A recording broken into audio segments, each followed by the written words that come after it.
ভাতাতে সংসার চলবে না।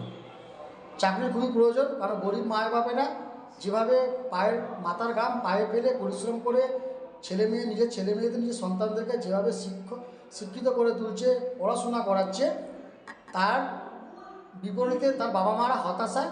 পশ্চিমবঙ্গে কি এবার বিধানসভা নির্বাচনে আপনি পরিবর্তন চাইছেন? এখানে বেকারত্বর হার বেড়ে গেছে। আমরা চাইছি কর্মসংস্থান।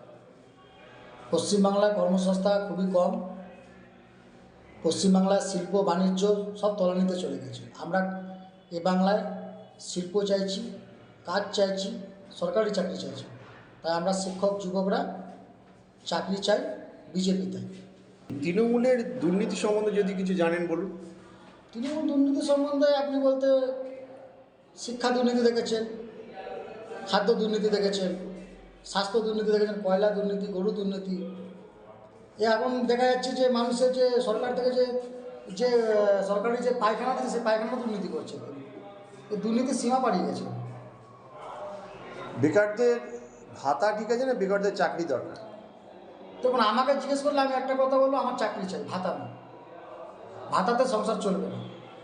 চাকরির খুবই প্রয়োজন, কারণ গরিব মায়ের বাপেরা যেভাবে পায়ের মাথার ঘাম পায়ে ফেলে পরিশ্রম করে নিজের ছেলে মেয়েদের নিজের সন্তানদেরকে যেভাবে শিক্ষিত করে তুলছে, পড়াশোনা করাচ্ছে, তার বিপরীতে তার বাবা মারা হতাশায়।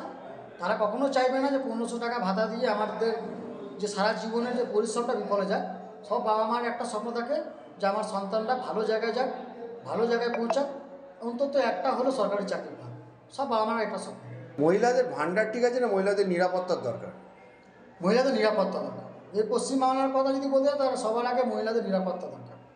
কারণ বিগত দিনে আমরা যে দেখেছি, যেভাবে আরজিকর দুর্নীতিকাণ্ডতে আপনারা দেখেছেন, যেভাবে আরজিকরে আমার মা বোনেরা, ওটা তো আমারও বোন হতে পারত, ওটা আপনারও বোন হতে পারতো, সবার বোন ওটা, আমাদের বাড়ির মেয়ে। যেভাবে ওখানে কাণ্ডটা ঘটেছে, আমি মনে করি। তারপর সবথেকে বড় কথা, এই রাজ্যের মহিলা মুখ্যমন্ত্রী, একজন মহিলা মুখ্যমন্ত্রী হয়ে কী করে বলতে পারে যে পশ্চিমবাংলা রাত্রি 8টার পরে নারীদেরকে বাইরে বেরোলে সরকার সুরক্ষিত দিতে পারবে না? আমরা কোন রাজ্যে বাস করছি? তো অবশ্যই নারী সুরক্ষা দরকার।